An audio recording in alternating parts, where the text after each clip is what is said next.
Hello, everyone, and welcome to the Cinematic Schematic, the official podcast of thecinematropolis.com, your home to thoughtful conversations on film. Today, we're back with the fifth entry in our 3 films that got you through the 2020 pandemic interview series. In this series, I am working with a wide variety of friends, colleagues, and professionals working in the film industry, largely in my backyard of Oklahoma. I'll be speaking with each guest about how the pandemic has impacted their line of work before talking about the 3 films that helped them get through it all. Today, I'm joined by Adam Chitwood, the managing editor at Collider.com and also the co-host of the Collider podcast, and also another member of the Oklahoma Film Critics Circle. I'll be talking with Adam about how he landed the Collider gig while working from Tulsa, Oklahoma, and the ways the pandemic impacted their coverage of movies in 2020. And then, of course, we'll wrap up the conversation by taking a look at those 3 films that got Adam through 2020. Now, before we jump into the conversation today, I just wanted to quickly note that if you really enjoyed today's interview, please consider leaving us a rating and a review and a follow or a subscribe on your preferred podcast app. It's the most impactful way that you can support the show at this time. Not only would a rating and review help out, but I'd also like to extend the invitation for you to participate in this particular series. You can email us your 3 films to the cinematropolis@gmail.com, or you can follow us on Facebook at facebook.com/the cinematropolis, or follow us on Twitter at the cinematrop. Send us your picks for a chance to have them heard on the show. Let's provide a little bit more information on Adam. According to his Collider author page, Adam has been working for Collider for over a decade, and in addition to managing content, he also runs point on those interviews, awards, coverage, and he also co-hosts, as I noted a moment ago, the Collider podcast along with Matt Goldberg, which has been running since 2012. He's the creator and the author of Collider's How the MCU Was Made series, and he's also interviewed Bill Hader about every single episode of Barry.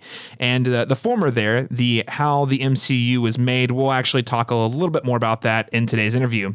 Whether he's talking to Damon Lindelof about HBO's Watchmen and its relationship to the Tulsa Race Massacre, covering the Sundance or Toronto film festivals, or giving you the latest and greatest recommendations on what to watch on any of the plethora of streaming platforms out there, Adam is something of a film critic hero, and I greatly enjoyed the opportunity to talk with him for the hour. Last thing I want to note here before we jump in, this conversation was recorded in mid-January before a few of the finer details about the current spring 2021 film slate became a little more settled. So there's a few references to releases in February or March or April. Those dates have already shifted in the time since this interview is conducted. Without further ado, let's go ahead and get into today's conversation with our special guest, Adam Chitwood.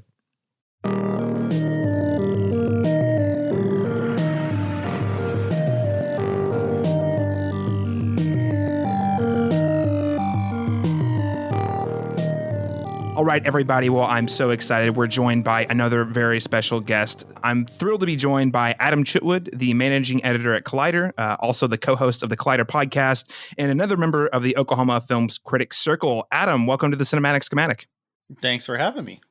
It's mid-January, I should say, when we're recording this. So we did make it through 2020. Can confirm. How are you doing today? I'm doing pretty okay. How about you?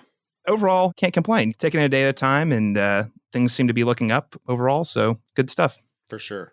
Before we get to those 3 different films, I wanted to talk a bit about like the work you do. I mean, of course, you've been doing all sorts of writing, reporting, podcasting, video interviews about film and television over at Collider for many years now.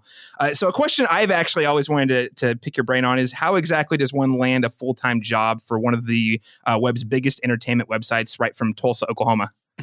A lot of luck. Literally just dumb luck. Collider was a website that I visited, and gosh, I think it was fall of 2010, somewhere around there.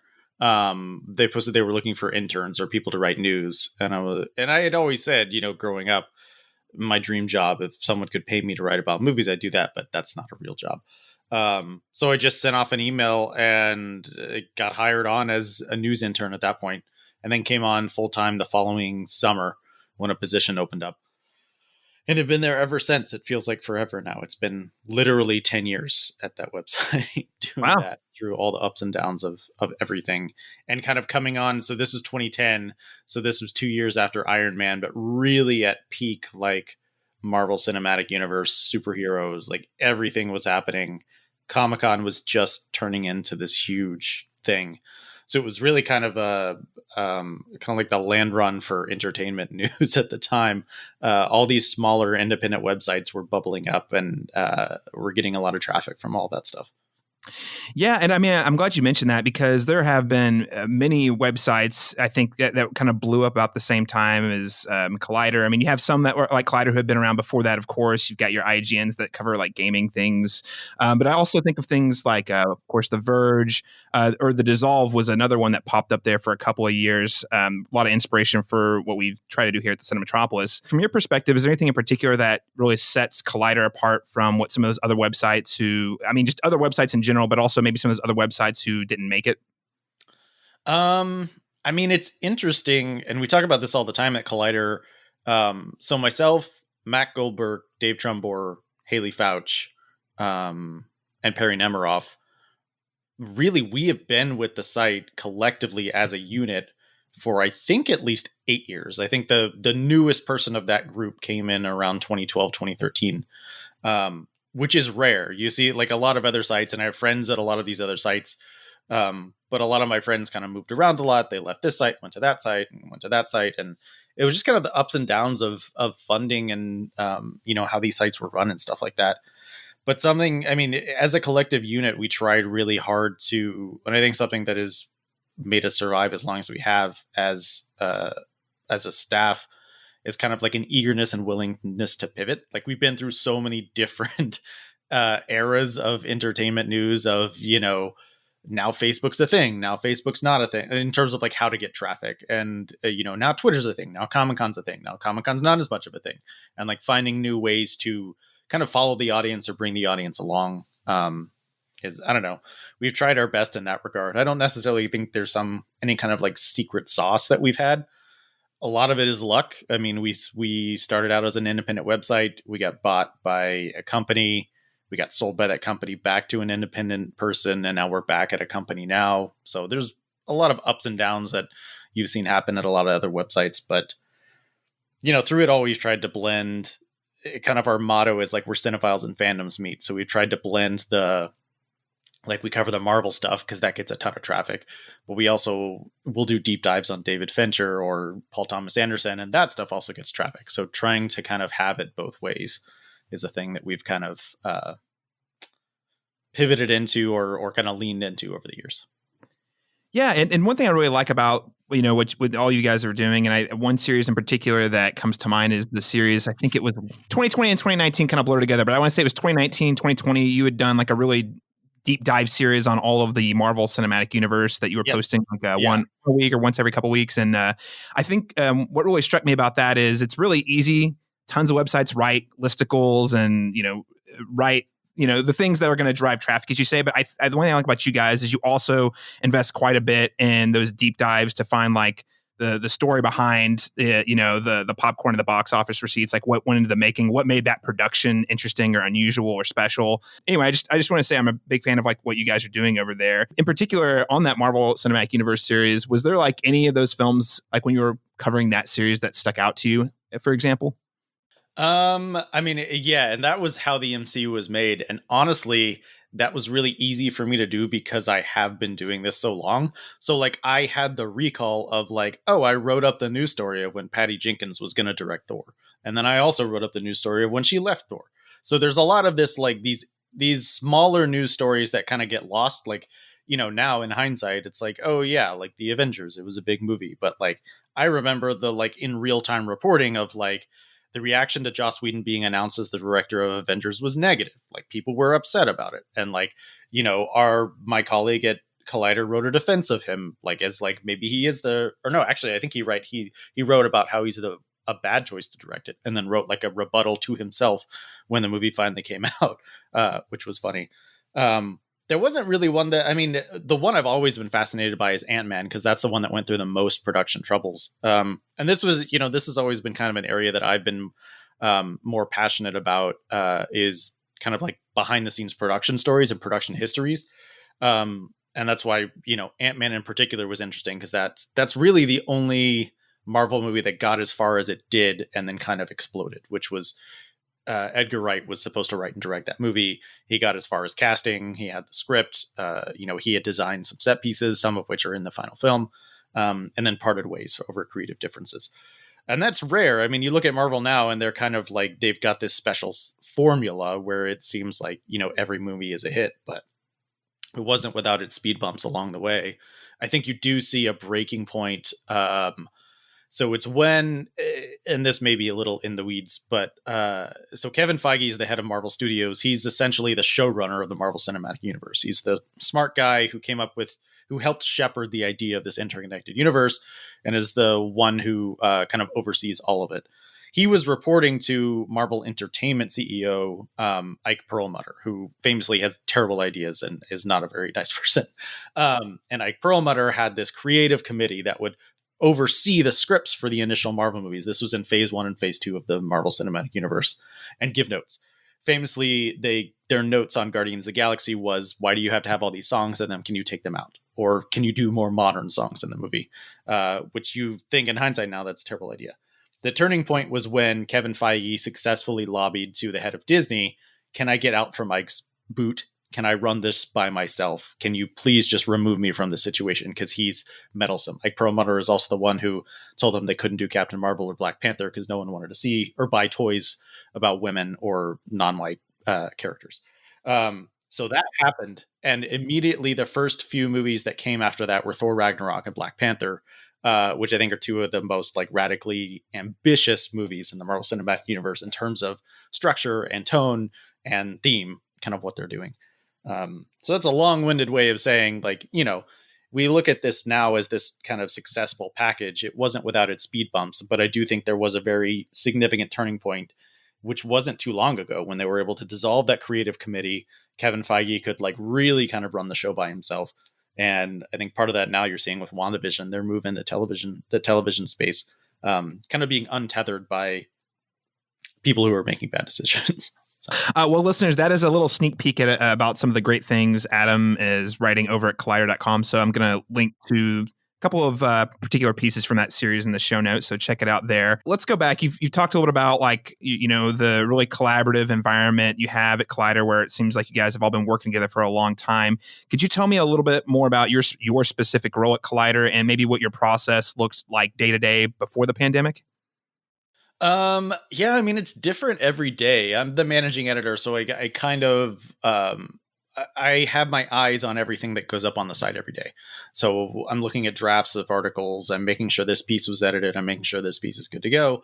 I'm also writing up news and writing up features on my own, when I have the time, but just kind of like overseeing all of the content that gets released on the website every single day is kind of my role. You've talked about already how you guys you were able to just pivot to follow the audience. I mean, thinking about businesses and organizations or people working in the entertainment industry having to pivot in 2020, did anything change for your team, either both in terms of processes, but also in terms of the kind of content you guys you put up on the site? Yeah, I mean, pretty significantly, we just lost our plans for the year, which are usually, okay, Black Widow's coming out. We'll do some deep dive editorials. We get a lot of traffic out of those. We'll do some explainers. We get a lot of traffic out of those. We'll have reviews and all of that stuff. And all that was gone. And that was supposed to happen all throughout the summer. You're supposed to have, Wonder Woman, all these big movies that usually fuel that. You were supposed to have Comic-Con where you would get a bunch of news, a lot of interviews. And also set visits. Like we do a number of set visits where studios fly journalists out to the set of movies to do some kind of like boots on the ground reporting. And it's under embargo. You can't release that information until the movie comes out. I'm actually sitting on one that will hopefully come out next year for not like a massive movie or anything. But yeah, we just started like writing about older movies, kind of like we were looking at Netflix and like, all right, what's coming new to Netflix next month? And kind of, even pivoting into stuff that's super popular. So like Batman Begins or The Prestige. Anybody have anything new to say about those movies? And some people did. And we have a number of staff members who are with us now who weren't with us in the previous, 8 years or whatever. So there's some opportunity for fresh perspective there. And some of those deep dives into older movies did pretty well. I was honestly pretty happy to see that our traffic didn't suffer too significantly. Um, we lean pretty heavily into streaming content. So like streaming recommendations, we run a lot of curated lists of like, here's what we think are the best movies you could watch on Netflix or Hulu or Amazon or Disney Plus. So, that stuff did pretty well. And there was a pretty significant period there when Hollywood shut down, when like the actual like news machine of Hollywood was just done. Like nothing was coming out because no one knew when any production was going to start up again. No one knew what productions would continue. And as we've seen in the pandemic, a lot of shows have been canceled or productions have been canceled there was kind of a domino effect as production started ramping up on things. Suddenly you had an actor like The Rock who normally plans his schedule out 3 years in advance, and he's all of a sudden got this movie on top of this movie on top of this movie. So like, for example, for Dwayne Johnson, he was supposed to start shooting his big DC movie this summer, and he was in the middle of shooting a Netflix movie before the pandemic happened. So when production opened back up, it wasn't like he could go back into like, all right, we were supposed to do the DC movie in the summer, but let's start it now. Like we can start now. He had to go back and finish his Netflix movie. So that was happening with actors all over the place. Like they had all these schedules. They had stuff that they were in the middle of that was now changing. So that landscape of it made it a little tough to do a lot of reported news. Things are kind of things over the last couple of months. Things have kind of opened back up a little bit, and are like studios are now starting to get a lay of the land and get things back on track. But honestly, we just kind of pivoted into a lot of streaming, like stuff that was easily available to stream, because that seemed like what most people were watching.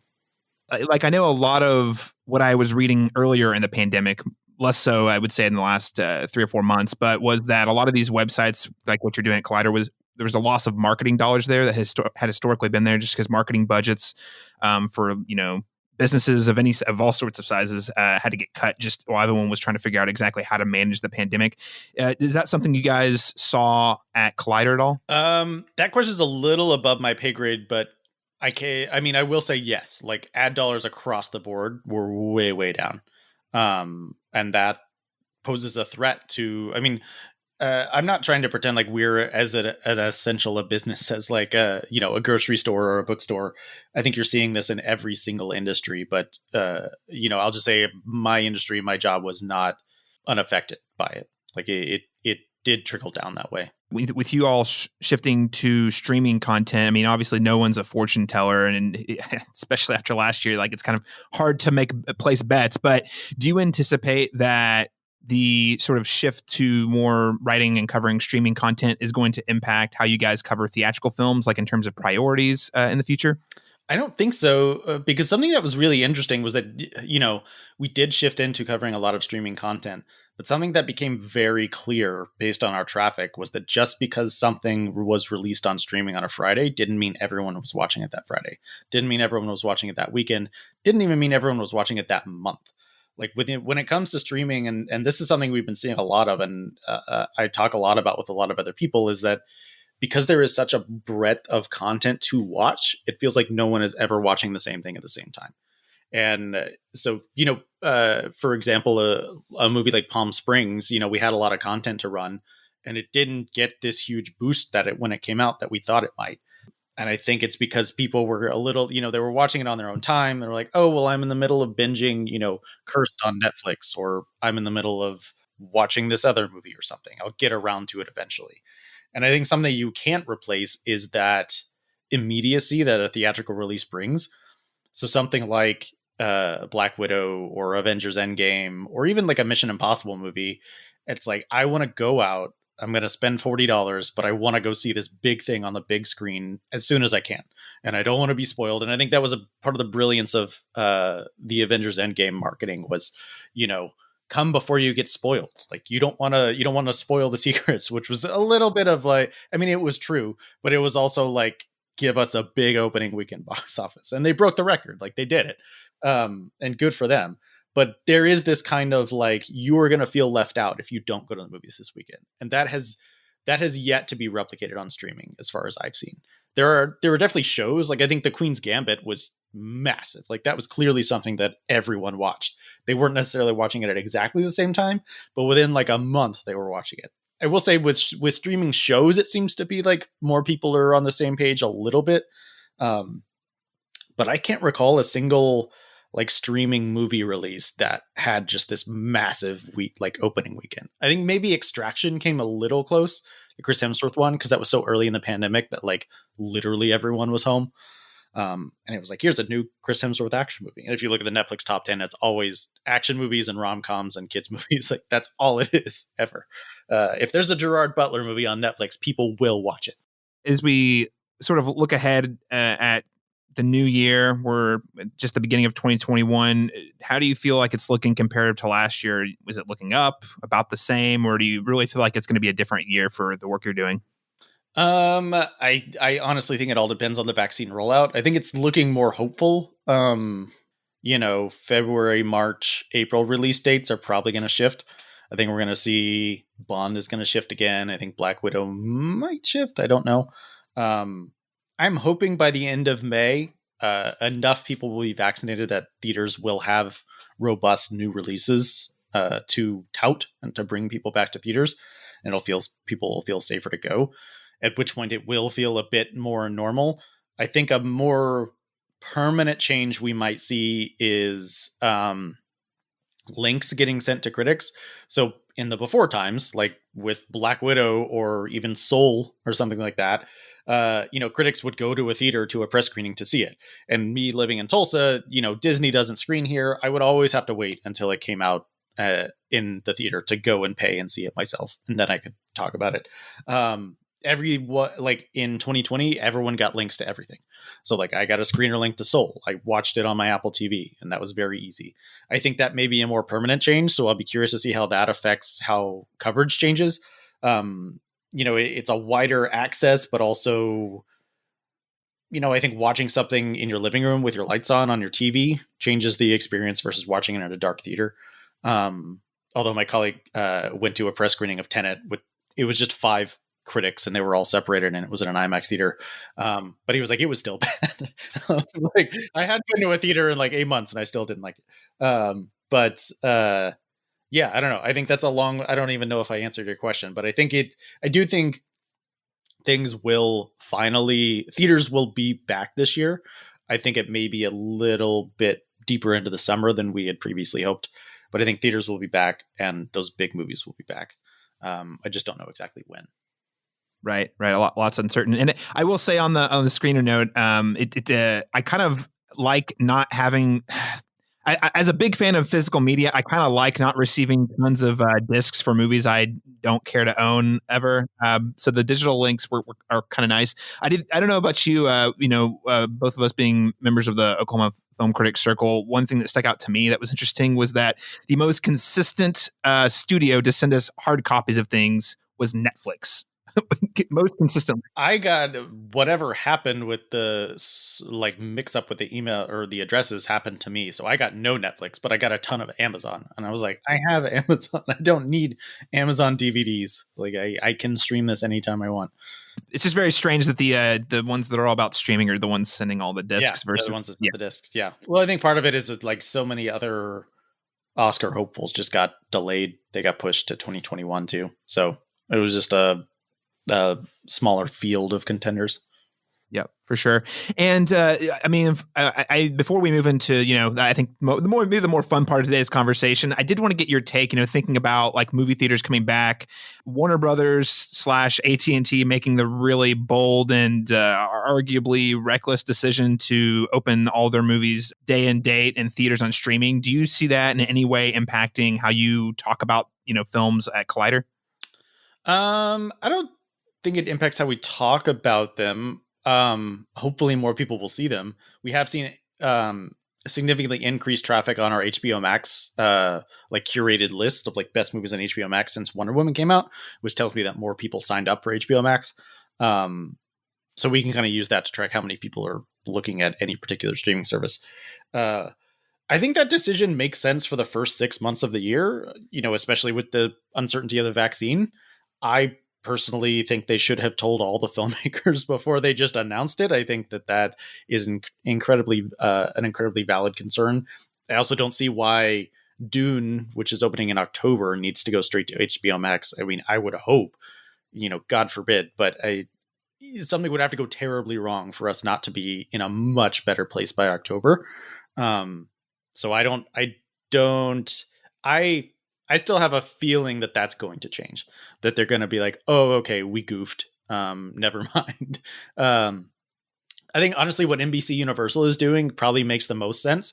And I think that's probably what you're going to see most other studios do, which is the NBC Universal will release a movie in theaters. And if the opening weekend, or maybe it's the first 2 weekends, if the box office is above a certain threshold, then it will not go to streaming for 60 days, or like maybe it's 45 days or something. But if it doesn't reach that threshold, it will be on Peacock or whatever streaming service in 30 days. So you give theaters a 1 month exclusive window, and then after that, it'll be on streaming, which I think makes more sense. Like I've talked to my coworker Matt about this on our podcast and privately a lot. Like we didn't sit at our homes watching movies last year because we wanted to. Like, I cannot think of something I want to do less than watch Godzilla versus Kong and Dune and whatever in my living room. Like, I just want to go back to the movies again. I don't want to stay home anymore. So I think people will want to go back to the theaters. I think it's a pretty short-sighted decision to do that day and date thing with HBO Max for the entire year. I don't think that makes any sense. Yeah, for sure. And I know Disney's done another, I would say maybe more agile strategy where they're sort of just testing the waters with a bunch of different stuff, whether it's the Mulan approach of charging people extra money, which I think they were doing for another release early this year. Yeah, they're doing it for the new Disney animated film Raya and the Last Dragon, which comes out in March. But they definitely announced a lot of stuff that's coming to Disney Plus. But if you look closely, Black Widow is exclusive in theaters. All of their big movies are exclusive in theaters. They're not abandoning the theatrical exhibition. So, and Steven Soderbergh says this, there's nothing that can replace the profit you can get from a $1 billion grossing movie. Like, that box office is unique. You cannot get that on streaming. You can't get it on PVOD rentals. You can't get it anywhere else other than putting a movie in theaters and betting big. So, if Warner Brothers spends $60 million on Joker and makes $1 billion, that profit, there's no other revenue stream you can get that kind of profit from. I think they're being short-sighted in some of these decisions, and I do think these decisions are coming from the top down. Like, I think it's AT&T, not necessarily Warner Brothers, that made that HBO Max decision. That was very clearly, if you watch 30 Rock, it was very clearly like a corporate decision of kind of meddling in the creative and not really understanding how it works. So I'm hopeful that other studios will be like, yeah, we're sticking with theaters. Yeah, for sure. And I got to say, it really resonates with you. I actually, in a strange turn of events, I was actually saddened to see that Godzilla versus King Kong just yesterday had been pushed up by like 2 months. And I was like, I would rather not have the temptation to watch it in my living room because I want to see it. But it's also not good, like you said, it's not going to be the same as seeing it on IMAX screen with a full audience. Very few things, I think, to your point, can replace seeing a Star Wars movie at like one of those first showings, or the Avengers Endgame. It's like a sporting event, but with movies, and that you just, it's not present in the living room for sure. Or even something like, I remember seeing Drive, Nicholas Winding Refn's film, in a packed theater, and everyone hated it because they thought it was going to be like a thriller, and that's fun. Like, it was kind of like, I loved it, but it was just funny I found it very funny that all these people got duped into seeing this, John Hughesian, like, auteur-driven art movie that they thought was going to be like a heist thriller. Drive is a true like gem of cinema, and that does include the theater going experiences. Let's another podcast topic, but all right. Well, let's Adam. I've asked you just like 3 different movies that helped you get through this especially challenging last year, and I'm really excited to hear what you pick. And if you want to rank these 1 to 3, you can, but I didn't put the request in any particular order.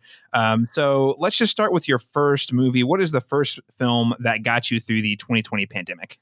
The first one I've chosen, and they're unranked, would be Palm Springs. which is actually a movie I saw in a theater because I saw it at Sundance at the beginning of 2020. It's going to be a beautiful wedding. I don't think that we met. I'm Sarah. Niles. Nice. Niles? Don't come in here. What the? It's going to be a beautiful wedding. It's one of those infinite time loop situations you might have heard about. The second you fall asleep, it all just goes back to the start. Well, then what's the point of living? We kind of have no choice but to live. No, I'm gonna get out of this. See you tomorrow. I went in not knowing anything other than it was an Andy Samberg movie that had a twist, and I was a huge fan of Andy Samberg. And that was a really great theatrical experience, and I'm very upset that was kind of robbed from people from later this year. But little did I know how prescient that movie would be, or how fitting it would be when it was released later this year on streaming, because it is a time loop movie. It is a film about people living the same day over and over and over again. But I think it's also, a film about the importance of like not going through it alone, like finding a buddy to live life with, and how much easier it is and better it is to live life with a buddy. I also just like that it's kind of like the anti LOL nothing matters movie. Like it's just like an anti-nihilism thing of like, you can go through life saying nothing matters. You can go through life being like, yeah, whatever. But like you miss a lot of life's beauty and smaller moments when you do that.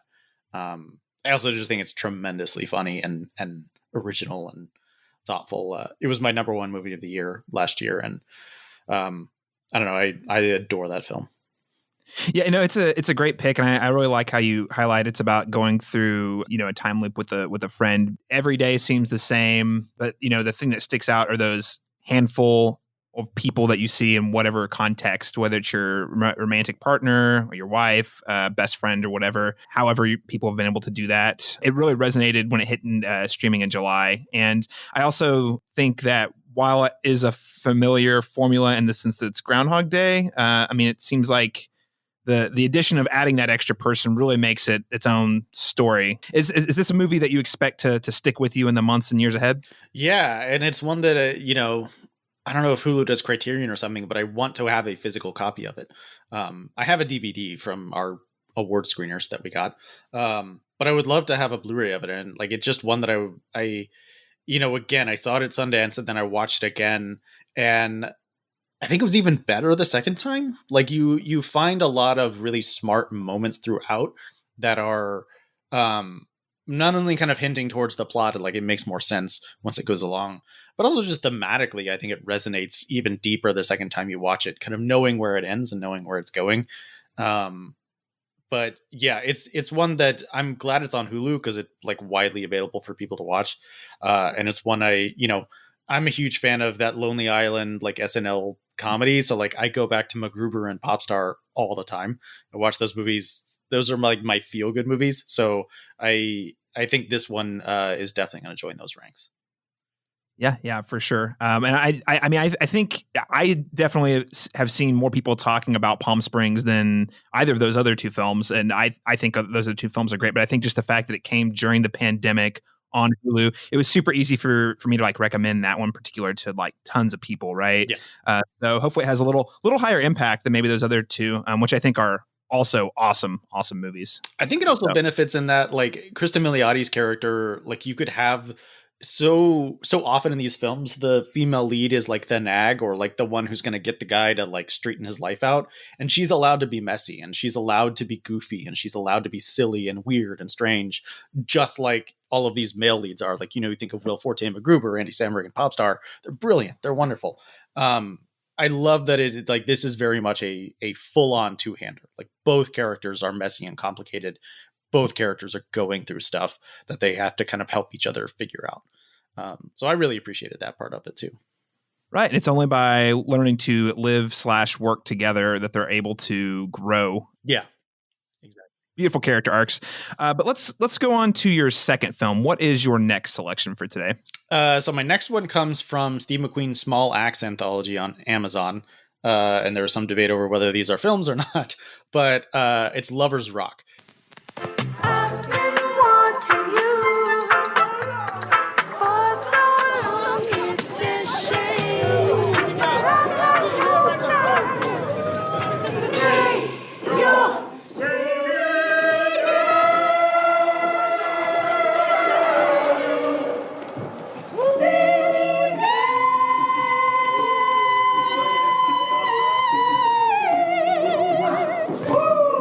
the Small Axe anthology collection. Steve McQueen is the director behind 12 Years a Slave and Widows, which is tremendous, and Hunger and Shame.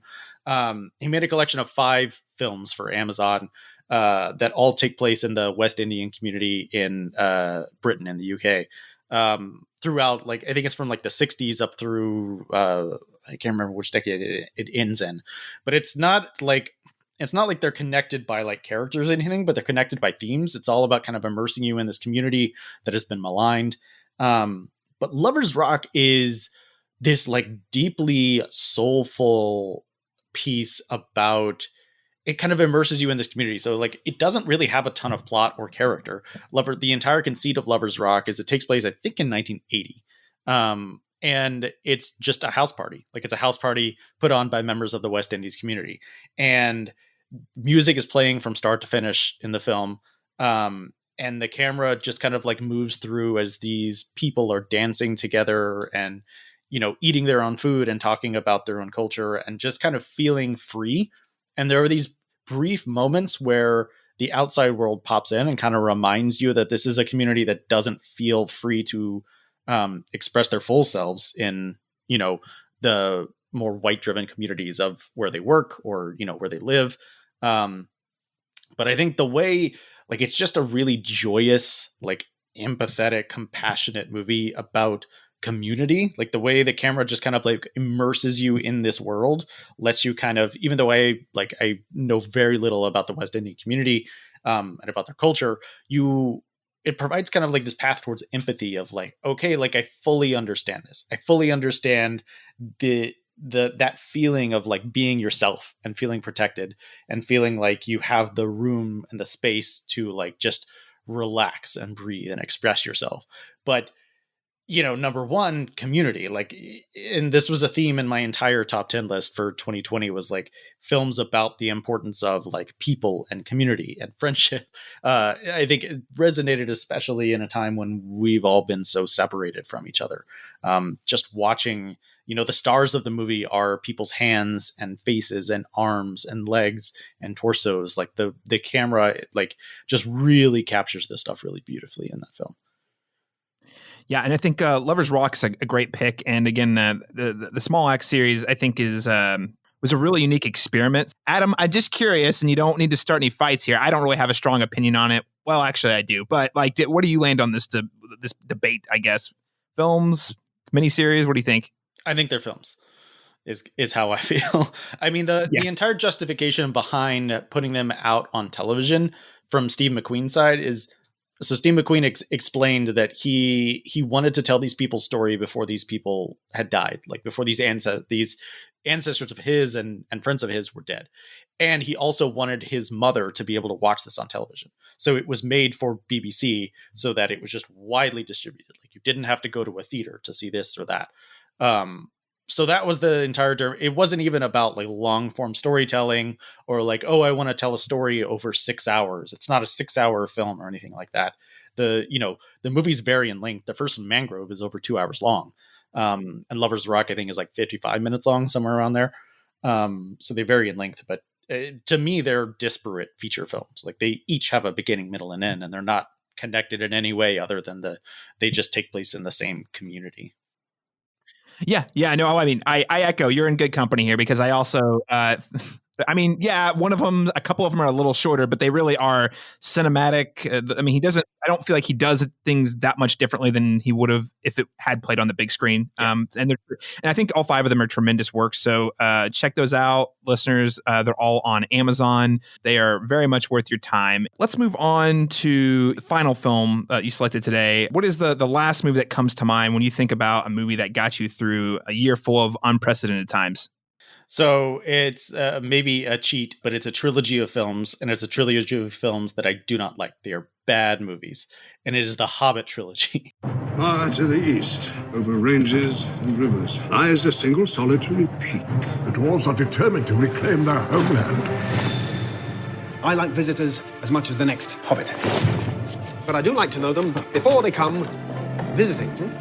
I'm surrounded by dwarves. What are they doing here? So, this is the Hobbit. You asked me to find the 14th member of this company, and I have chosen Mr. Baggins. Me? No. Seize this chance to take back Erebor! I'm going on an adventure! Why the halfling? It's because I'm afraid. It gives me courage. So this is your purpose? To enter the mountain? There are some who would not deem it wise. Why don't we have a game of riddles? If Baggins loses, we eat it whole. Fair enough. I picked it because, and we were talking about this before we recorded, so they released the Hobbit trilogy and the Lord of the Rings trilogy on 4K this year. And I got a copy of the Hobbit trilogy to review on 4K for Collider. And I just this was in November, so the world was really scary and things were just really stressful.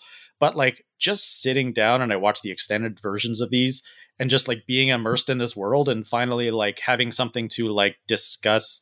I mean, I don't know. I think they're not good movies. I think Peter Jackson went overboard with the CG. I think he stretched out too short of a story over too long of a time frame. But I had for the first time in the year had recaptured that feeling of falling into a world and then wanting to discuss it heavily. And that's what I did. We did a whole podcast on the Hobbit and Lord of the Rings trilogies. But I spent an entire weekend binging the entire trilogy, and it was just a really fun distraction. And I think that's something that movies can provide. You don't have to, and that's something that I've vacillated between in 2020 was that, some of the year I felt pressure to catch up on movies I had never seen before in older films. So I would watch Invasion of the Body Snatchers from the 70s, which I had never seen. But sometimes you just want to watch something silly or dumb or kind of airy, but that, because that's what you want right then. And that was the Hobbit trilogy for me. It was just kind of, these big, epic, giant production scale movies that I had not seen. I had only ever seen them once and I didn't like them. So it was fun to kind of revisit them and give them another shot. But yeah, that was at least a very welcome distraction. Yeah, I'm curious to clarify. Did you watch the full extended version? Because I believe it came with the full extended versions on the new 4K set. Yeah, so the 4K is the theatrical and extended. I had never seen the extended, so I watched the extended of all three of them. And I immediately, when I got them, texted my coworker who was reviewing the Lord of the Rings 4K. I texted him the running time of An Unexpected Journey, which I think the extended edition is 3.5 hours or something. I just said I've made a huge mistake, but it was fun. And those movies, I noticed a lot of people watching the Lord of the Rings trilogy over the holidays. It's become kind of a tradition for a lot of people. And we watched Fellowship of the Ring recently, the theatrical edition. And just the world building in those films is really tremendous. Even The Hobbit. Although, again, you can definitely draw a clear line from George Lucas to Peter Jackson in terms of finally this motion capture technology and, the visual effects wizardry allows me to do everything that I want versus having to compromise and, use real live actors and stuff like that, which kind of is what makes the Lord of the Rings trilogy special, I think. There's some, and again, I don't know all the behind the scenes details because it's been a minute since I've kind of looked at that, but I even remember the Hobbit movies they actually had filmed in some scenes live action orcs that they then went back and CGI'd over, which is just a wild choice. Yes, they definitely did that. There's a main character, one of the main orc characters. They filmed him in live action, and he appears in the extended edition. He's really grotesque and scary, like the Uruk-hai in the Lord of the Rings trilogy. And then they just entirely painted him CG. And, Bat and I did a podcast on this, and we were talking about and I've been reading a book about the making of the Lord of the Rings trilogy. And those films also went through huge changes. Arwen was at Helm's Deep. Liv Tyler spent weeks shooting scenes at the Battle of Helm's Deep, and they cut her out. They just removed her from the battle. And the movie's great. It works. It's a smart decision. But there's stuff like that all over the Lord of the Rings trilogy where, they were changing this here or removing his character here. That famous scene of Gollum, talking to himself, Gollum and Smeagol, that was a reshoot. That was, Peter Jackson didn't have time to do it. So his partner, Fran Walsh, wrote it and directed it herself. As we need something to tell the audience kind of what's going on here. And it's the most iconic moment in the entire trilogy. So that there was invention on Lord of the Rings. I think the problem with The Hobbit is, again, like the tools allowing you to do literally whatever you want. And you see it in King Kong as well, I think. But yeah, I don't know. I digress. Like, see, it's fun to talk about this. We're not thinking about the world. That's scary. So Middle Earth is a really just intoxicating is not the right word, but like a whimsical place to go to, you know, and it is an escape. And I would say even in the Hobbit films, having not seen them recently, there is still a lot of that charm of just the world that you're able to live in and during that time, even if the story and the characters aren't quite as tightly put together as maybe the Lord of the Rings. Well, I'll fully admit I fell asleep in the theater watching Desolation of Smaug, and I'm like a massive Lord of the Rings fan. So even when I saw these Hobbit movies in theaters, I was like, oh God, this is terrible. But there's something about like watching it on your couch, spending an entire Saturday afternoon, watching Hobbit movies. It's like, oh, this is kind of nice. No, that's a great pick. And listeners, I'll link in the show notes the kind of in-depth conversation you did on both Lord of the Rings and the Hobbit trilogies in the show notes. So I listened to that one a couple weeks back. Check it out. Highly recommend. It definitely has me really eager to revisit Lord of the Rings in particular, but probably the Hobbit as well. Fun fact, we're in 2021. The Fellowship of the Ring turns 20 this year. So hard to believe. It's a big year for Lord of the Rings. All right, Adam. So thank you for sharing those 3 different selections for you. I am going to, for our final piece before we begin closing out, have a rapid fire round for 90 seconds. I'd like for you to list off just rapid fire any other films, TV shows, could be books, video games, comic books, any other media that really stuck with you this year, or at least help you get through parts of the year. Oh gosh, I will try my best. Love it. You ready? I'm ready. Adam, we are starting this clock now. Community. I rewatched the entire series, and I had never seen the final season, so I watched all that. Community was terrific. I watched a lot of TV. I'm in the middle of binging *Halt and Catch Fire*, which I started in 2020 and absolutely love. I'm mad at myself for not watching it when it was on television. Emma, the Autumn to Wild film, I think is just a really sumptuous piece of cinema. Bridgerton on Netflix, super like soapy, super horny, like just like kind of good trash that you want to watch whenever you want. That's been fun. The Haunting of Bly Manor I adored. I think Mike Flanagan is a genius. God, what else did I watch? Started What We Do in the Shadows. Enjoyed that. Was Devs 2020? I can't remember. Yes, Devs was 2020. Yeah, Devs was a mind bender. That was pretty cool. God, now I'm blanking. In the middle of binging Parks and Rec for like the 18th time, adoring that. Oh my God. 15 seconds. I'm trying to remember. Gosh, yeah, I'm blanking. I can't, it was kind of a blur of everything that I've been watching. Watched a lot of true crime docuseries that were fine. I'm not put you on the spot any longer. Good job. I think those are all really great selections. Also, just finished *Halt and Catch Fire* last night. So listeners, he's not joking. Seriously, people, check it out. It's so good. Adam, thanks so much for taking some time to just chat with me a little bit. We're recording this on a Saturday, so taking some valuable Saturday time to talk with me about movies and just kind of what was getting you through last year. Where can people keep up with you and your work online? I'm writing every day on Collider.com, and I'm on Twitter at Adam Chitwood. And is there anything else you'd like to leave listeners with before we close out? Do you have anything else you'd like to add about these 3 films, or is there any way that our listeners can best support the work you're doing over at Collider? Just read and yell at me on Twitter. That seems to be what everyone else does. So go for that. Yell very nice things, please, people. Very nice. Yeah, we need nice people on Twitter these days. I've been doing this for 10 years, so it really doesn't bother me anymore. I reposted my ranking of the Star Wars films in December, and I knew I was asking for it, but it came very quickly. So. Very nice. Part of the job description, I guess one could say. Get yelled at on Twitter there. All right, Adam. Well, it's been great talking with you today. Adam Chitwood, managing editor at Collider and co-host of the Collider podcast. Thank you so much for joining the Cinematic Schematic today. Sure. Thanks for having me.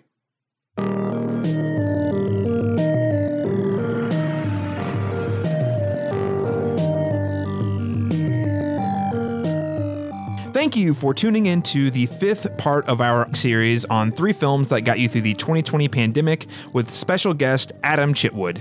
Stay tuned to hear who we'll be talking with next week. If you would like to participate and be heard as a part of this series, I hope you'll consider sending us your 3 films that got you through the 2020 pandemic to our email address, thecinematropolis@gmail.com.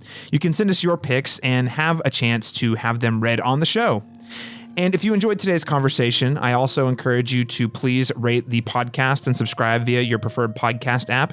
You can also follow all of our work at The Cinematropolis by following us on Twitter at The Cinematrop or on Facebook at facebook.com/The Cinematropolis. And lastly, you can find more of my work by following me on Twitter at CMastersTalk. That is, letter C, Masters Talk.